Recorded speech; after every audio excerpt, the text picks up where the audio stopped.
Traveling to a foreign country can be difficult.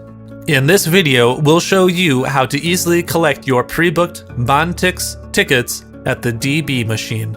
Follow this symbol to get to the train station. The station will have a large departure board in the central hall and over the information booth. There are 6 primary columns of information on these display boards.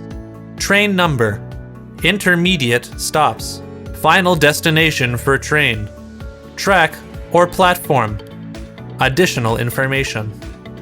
When you found the machine, first you need to press the button All Offers on the selection menu on the screen.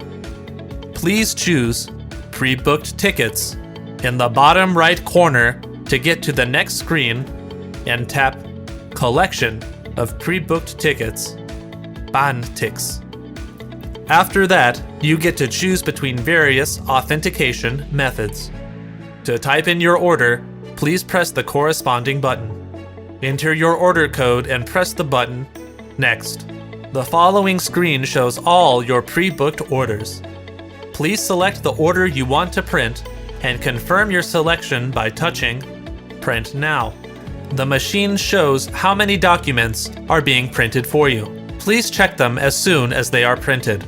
If you've booked or received a seat reservation in advance, you can find a map of the train in a glass case on the platform. To ensure easy boarding, the platform is divided into sections where the carriage containing your seat is located, as well as which wagon number corresponds to your seat. The wagon and seat numbers are displayed on the window of the train. Once you've entered your wagon, the seat numbers can be found above the seats on the luggage racks. Sometimes they can also be found on the side of the headrest. However, what happens if your flight is delayed? Don't panic. Usually, we book your tickets with a flexible booking option. This means you can use the next available train on the same day instead. In case you need to change a reservation or other questions arise, please ask the DB staff at the information desk.